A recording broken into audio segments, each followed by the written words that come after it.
கீர்த்திகாவும் மேனகம் மற்றும் அந்த உறவினர்கள்லாம் காவல் நிலையத்துக்கு போய் என் தம்பி எதுக்கு அழைச்சிட்டு வந்திருக்கீங்க, அவனை வெளியே விடுங்க அப்படின்னு சொல்லிக்கிட்டு அங்கே முறையிட்டிருக்கிறாங்க. காவல் ஆய்வாளர் சர்மிளா அந்த பெண்ணை வந்து மிகவும் வந்து இழிவாகவும் சாதியை சொல்லியும் அவங்கள வந்து மன உளைச்சல் ஏற்படுத்தி ரொம்ப வேதனைப்படுத்தியிருக்கிறாங்க. தப்பு செஞ்சவங்க அவங்க. ஒரு பெண்ணாக இருந்துக்கிட்டு எதற்கு ஒரு இன்னொரு பெண்ணை புரிந்து கொள்ளக்கூடிய முடியாத ஒரு மனநிலையில் அவங்களுடைய பணிகள் இருக்குது. காவல் நிலையத்துக்கு போயிருக்கிறாங்க. போய் அந்த முறையிட்ட பொழுது சாதி பேரை சொல்லி அவங்கள அவமதித்து ரொம்ப மோசமாக அவங்க எதுக்கு அந்த பெண்ணை வந்து அவங்க வழி நடத்தணும்? இது மாதிரி பல மரணங்கள், பல உயிரிழப்புகள் காவல்துறையினுடைய காவலர்களுடைய அலட்சிய போக்குனால தான் இந்த மாதிரி உயிரிழப்பு நடந்துகிட்டு இருக்குது. இவங்களுக்கு காவல்துறைக்கு வந்து மாமூல் 10,000 மாமூல் கொடுத்து தான் இந்த மாதிரி கள்ளத்தனமாக அந்த பொருட்களை வித்துக்கிட்டு இருக்கிறாங்க. அப்போ அவர் என்ன சொல்கிறாப்புல, நான் 10,000 ரூபா கொடுத்து வந்து நான் ஸ்டேஷனுக்கு மாமூல் கட்டி தான் இந்த மாதிரி போதைப் பொருட்கள் வந்து வித்துக்கிட்டு இருக்கிறேன். ஏனாலுடைய பொழப்பில் எதுக்கு அவன் தலையிடணும்? இந்த குற்றத்திற்கு சம்மந்தப்பட்டவங்க எல்லாருமே காவல் ஆய்வாளர் மற்றும் இது சம்மந்தப்பட்டிருக்கிற மேல் மட்டத்தில் இருக்கிற அதிகாரிகள் எல்லாமே இதில் சம்மந்தப்பட்டிருக்கிறாங்க. ஆகவே தான் இவரை வந்து நாம் வந்து வேற வழக்கில் பொய் வழக்கு போட்டு உள்ள தள்ளி இவரை வந்து நம்ம தப்பிக்கிறதுக்கான வழிமுறைகளை இந்த காவல்துறை செஞ்சிருக்கோங்கிற நமக்கு ஒரு யூகம் வந்து நீங்கள் வெளிப்படுறதை நம்ம பார்க்க வேண்டியது இருக்குது. இது மாதிரி பல சம்பவங்கள் வந்து போலித்தனமாக, கள்ளத்தனமாக இந்த மதுப்பாட்டல்கள், கள்ளச்சாராயங்கள் இருக்கிறாங்க பார்த்தீங்களா? அதுக்கு வந்து காவல்துறையில் இருக்கிற கருப்பாடுகளே உடந்தையாக இருக்கிறார்கள். எங்க மக்களை சீரழிக்கக்கூடிய, தலைமுறையில் சீரழிக்கக்கூடிய மது பாட்டில்களோ இல்லை கள்ளச்சாராயங்களோ இல்லை போதைப் பொருட்களோ கஞ்சா பொருட்களோ விற்பனை செய்தால் அதை தடை செய்யறதுக்கு, தடுக்கிறதுக்கு தானே இவங்களுக்கு காவல்துறைக்கு அந்த வேலைகளை கொடுத்து அதுக்குண்டான துறையும் கொடுத்து மக்கள் வரி பணத்திலே சம்பளம் கொடுத்துருக்குறாங்க. இப்போ உங்க அமைப்பு ஏதாவது போய் முதல்வரிடமே நேரடியாக கோரிக்கை வைக்கலாம். இதுக்காக தொடர்ச்சியாக நாங்கள் பல கட்டமாக முன்னெடுத்து போராடி கொண்டுதான் இருக்கிறோம். இல்லை, போராடுறதை விட முதல்வரிடமும் நேரடியாக பல விதத்திலும் நாங்கள் இதுக்கான அறிக்கையெல்லாம் கொடுத்தாச்சு, கோரிக்கையை முன்வைத்தாச்சு. அவர்கள் அதை கண்டுகொள்வது கிடையாது.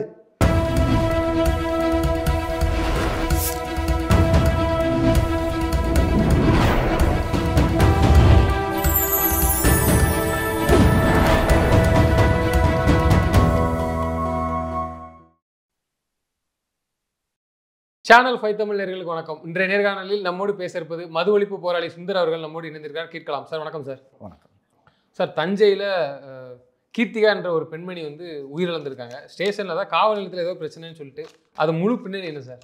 தஞ்சை நடுக்காவேரி அந்த பகுதியை சேர்ந்த பொறியாளர் கீர்த்திகா அவர்கள் நடுக்காவேரி காவல் நிலையத்தில் இன்ஸ்பெக்டர் சர்மிளா அவர்களுடைய ஆபாசமான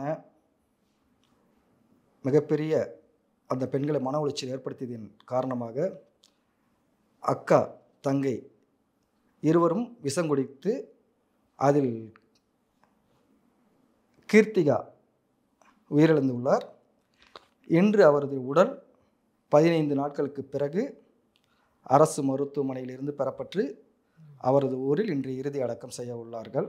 அவரது குடும்பத்தாருக்கு காந்தியவாதி சசிபெருமாள் ஆதரவு மது ஒழிப்பு போராளிகள் சார்பாக ஆழ்ந்த ஆறுதலையும் ஆதரவையும் பகிர்ந்து கொள்கிறேன்.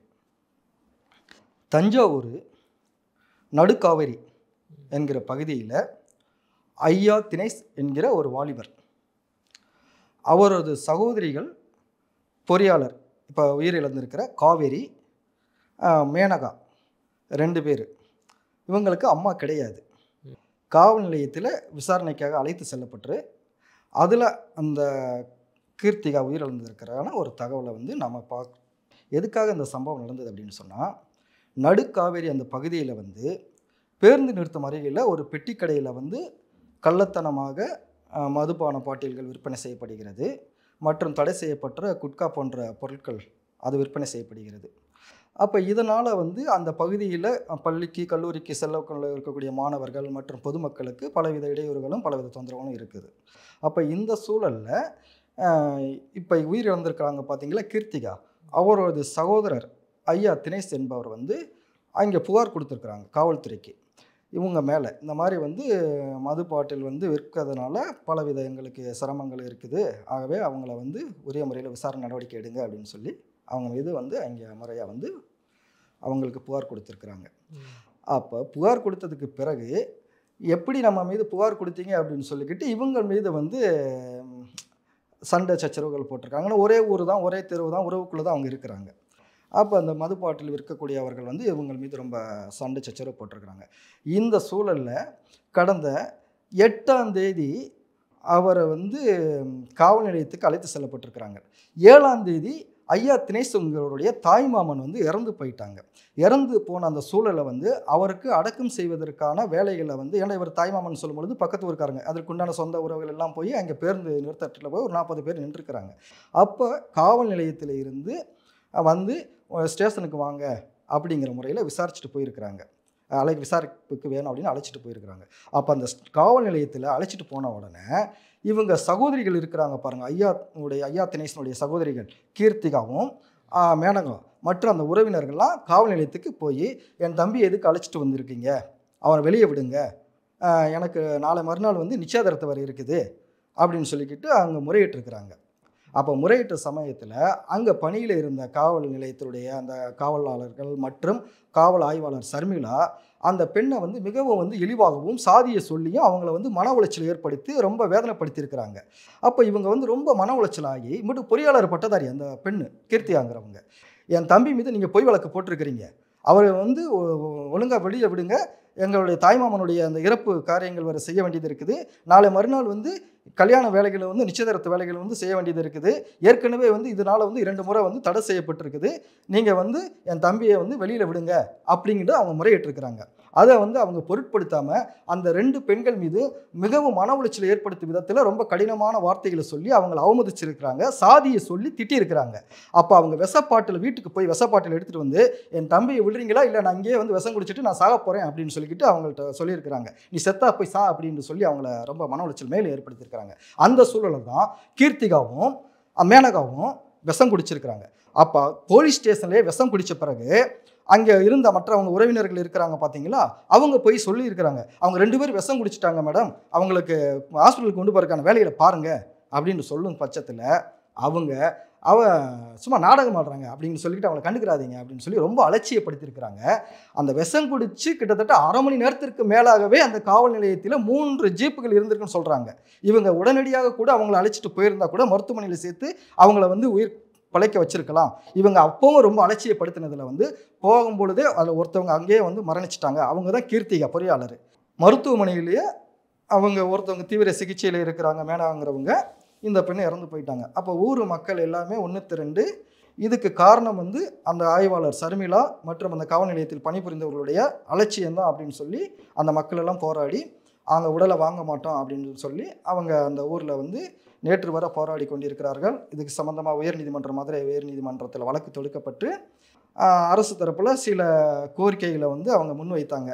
அரசு தரப்பில் வந்து அவங்க அதுக்கு சம்மந்தமாக அவங்க அது கூறிய விதத்தில் பதில் கொடுக்கப்பட்டது நிமித்தம் இன்றைக்கி அந்த மருத்துவமனையில் அந்த கீர்த்திகா பொறியாளர் அந்த பெண்ணுடைய உடலை வாங்கி இன்றைக்கு அவங்க நல்லடக்கம் செய்கிறார்கள் அப்படின்னு தகவல் நம்மளுக்கு வந்திருக்குது.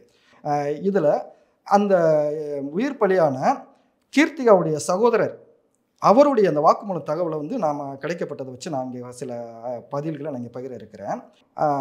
ஐயா தினேஷ் அவருடைய பதில் என்ன சொல்ல வர்றாரு அப்படின்னு சொன்னால், தப்பு செஞ்சவங்க அவங்க அந்த ஊரில் மதுப்பாட்டிலையும் தடை செய்யப்படுற குட்கா போன்ற போதைப் பொருள்களையும் விற்கிறாங்க.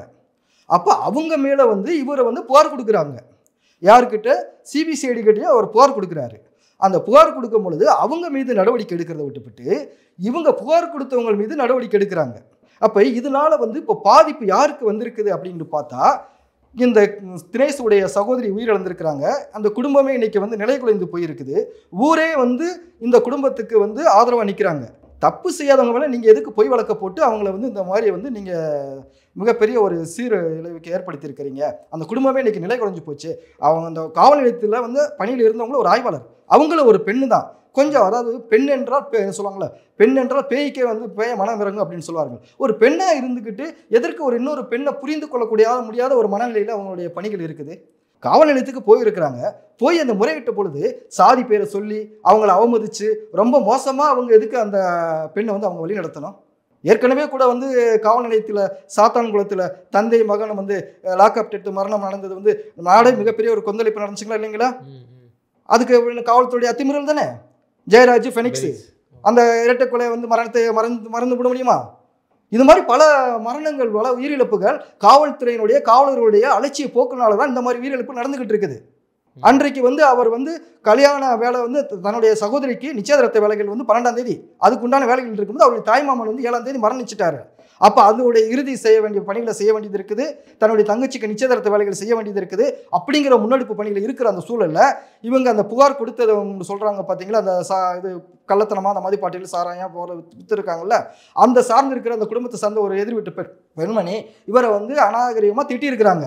இவர் உடனே வந்து காவல்துறைக்கு ஃபோன் போட்டு இந்த மாதிரி வந்து என்னை திட்டுறாங்க, நீங்கள் என்னென்னு கேளுங்க, நான் உங்கள்கிட்ட புகார் கொடுத்துருக்கேன், நீங்கள் அவங்க மீது உரிய நடவடிக்கை எடுங்க, என்னை பாருங்கள் இப்போ தேவையில்லாமல் திட்டிகிட்டு இருக்கிறாங்கன்னு ஃபோன் பண்ணி சொல்கிறாரு.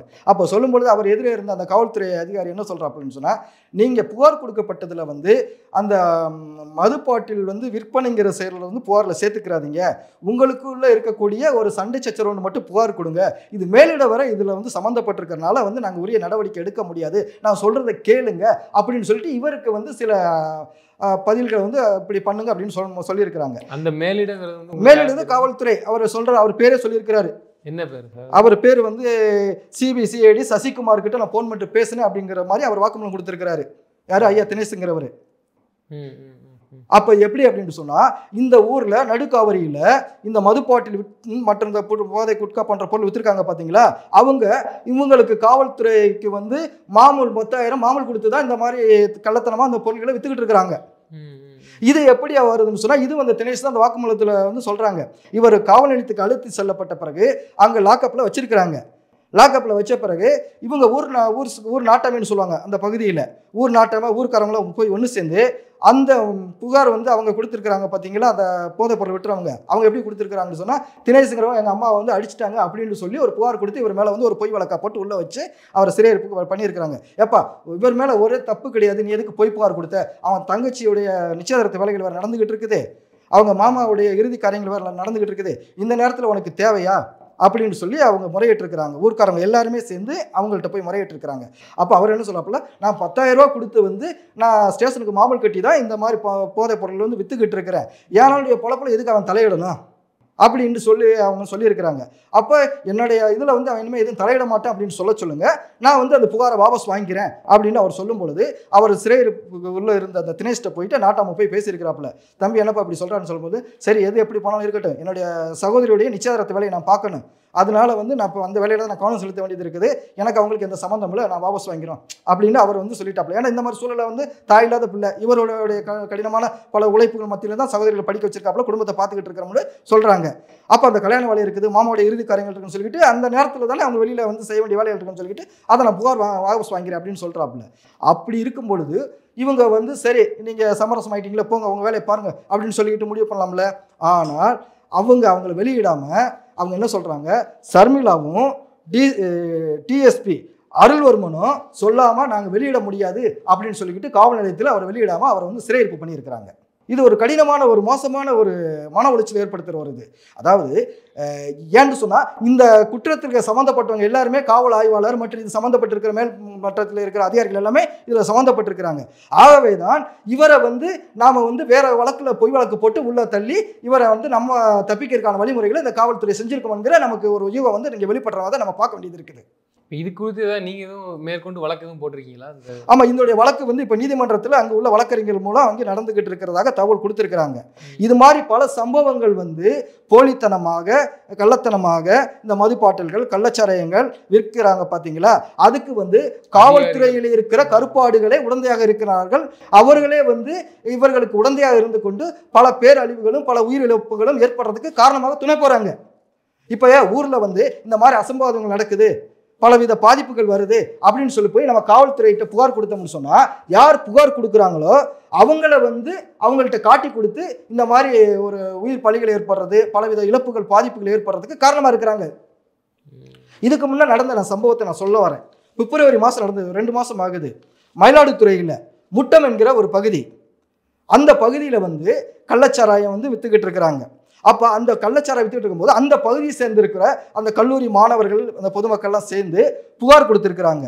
புகார் பல முறையும் கொடுத்து வந்து அவங்க அந்த கள்ளச்சாராயம் வித்தவங்க மேலே வந்து சரிவர நடவடிக்கை எடுக்கவில்லை. அப்புறம் தொடர் அந்த புகாரின் பேரில் அவங்கள வந்து கள்ளச்சாராயம் வித்தவங்கள கைது செய்யப்பட்டு சிறையிருப்புக்கு போய் 3 நாள் கழித்து வெளியில் வந்த உடனே யார் யார் புகார் கொடுத்துருக்காங்கிற தகவல் வந்து அவங்க மூலம் அவங்க வந்து கலெக்ட் பண்ணியிருக்கிறாங்க.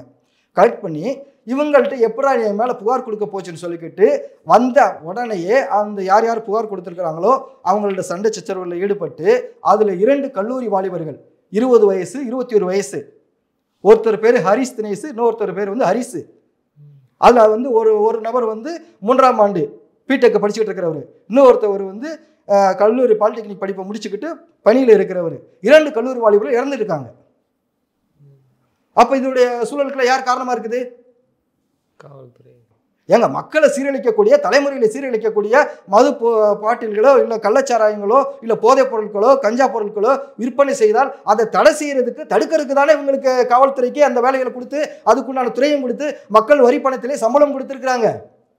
ஆனால் மக்களுக்கு பாதுகாப்பை கொடுக்கிறது விட்டுப்பட்டு சமூக குற்றம் செய்யக்கூடிய சமூக குற்றவாளிகளுக்கு அவர்கள் துணை போய் நின்று அவர்களோட மாமூல் வாங்கி கொண்டு இந்த சமூகத்தையும் இந்த தலைமுறைகளையும் மிகவும் ஒரு பேரழிவுக்குள்ள உள்ளாக்கிட்டு இருக்கிறாங்க. சமீபத்தில் நாமக்கல் ராசிபுரம் இருக்கு பார்த்தீங்களா, அங்கே போலி மதுபான தொழிற்சாலையை வந்து கண்டுபிடிச்சோம் அப்படின்னு சொல்லிட்டு கடந்த சில வருடங்களாகவே நடந்துகிட்டு இருக்குது. அதில் சில அரசியல் கட்சி பிரமுகர்கள் அதில் கலந்துருக்கிறாங்க. இப்போ கடந்த சில மாதங்களுக்கு முன்னே கைது செய்யப்பட்டோம் அப்படின்னு சொல்லிக்கிட்டு பத்திரிகை செய்திகளை நீங்கள் ஊடகத்தில் வந்திருக்கதை கேட்டிருக்கலாம். ஒரு போலி மதுபான தொழிற்சாலையே உள்ள நடத்துகிறாங்க அப்படின்னு சொன்னால் பின்னால் இருக்கக்கூடிய எந்த அரசியல் பின்புலமோ இல்லை எந்த காவல்துறையுடைய தெரியாமையோ அந்த மாதிரி ஒரு பெரிய ஒரு குற்றம் நடக்கும். அப்போ இதனால யாருக்கு பெரிய பாதிப்பு வந்துகிட்டு இருக்குது? மிகப்பெரிய சீரழிவுகளை ஏற்படுத்திக்கிட்டு இருக்குது, தொடர்ச்சியாக நடந்துகிட்டு இருக்குது. எங்கு பார்த்தாலும் கள்ளச்சாராயங்கள் கஞ்சா போன்ற போதைப் பொருள்கள் கள்ளத்தனமாகவும் தலை விரித்தாடி கொண்டுதான் இருக்கிறது. இதை கட்டுப்படுத்த செய்ய வேண்டிய காவல்துறையோ அவர்கள் மீது உரிய நடவடிக்கை எடுக்கிறதை விட்டுவிட்டு அதுக்குள்ளேயே சில மாமூல் வாங்கி கொண்டு வேலை செய்யக்கூடிய கருப்பாடுகளாக இருக்கக்கூடிய காவல்துறை சார்ந்தவர்கள், அந்த துறையை சார்ந்து இருக்கக்கூடிய அதிகாரிகள் இருக்கிறார்கள் பார்த்தீங்களா, அவர்களால தான் இது போன்ற போதைப் பொருள்களும் கள்ளத்தனமான கள்ளச்சாராயங்களும் விற்கப்படுகின்றன. இப்போ அமைப்பு ஏதாவது முதல்வரிடமே நேரடியாக கோரிக்கை வைக்கலாம். இதுக்காக தொடர்ச்சியாக நாங்கள் பல கட்டமாக முன்னெடுத்து போராடி கொண்டுதான் இருக்கிறோம். இல்லை, போராடுறதை விட முதல்வரிடமும் நேரடியாக பல விதத்திலும் நாங்கள் இதுக்கான அறிக்கையெல்லாம் கொடுத்தாச்சு, கோரிக்கையை முன்வைத்தாச்சு. அவர்கள் அதை கண்டுகொள்வது கிடையாது. இன்னும் சொல்ல போனால் மது ஒழிப்பு போராளி ஐயா சசி பெருமாள் அவர்கள் 2015ஆம் ஆண்டு உண்ணாமலை மதுக்கடை அகற்றும் போராட்டத்தில் உயிர் பலியானார். அந்த உயிரிழந்த அந்த சமயத்தில் சேலம் மேட்டுக்காடு பகுதிக்கு இன்றைக்கு முதல்வராக இருக்கக்கூடிய மாண்புமிகு மு.க. ஸ்டாலின் அவர்கள் அந்த இறுதி அஞ்சலியில் கலந்து கொண்டு நிச்சயம் திமுக ஆட்சிக்கு வந்தவுடன் தமிழகத்தில் பூரண மதுவிலக்கை அமுல்படுத்தும் என்று வாக்குறுதி கொடுத்தார்கள்.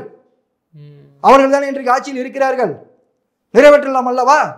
பெரிதும் இதனால் பாதிக்கப்படுவது இளைஞர்களும் மாணவர்களும் தான் பாதிக்கப்பட்டு கொண்டிருக்கிறார்கள்.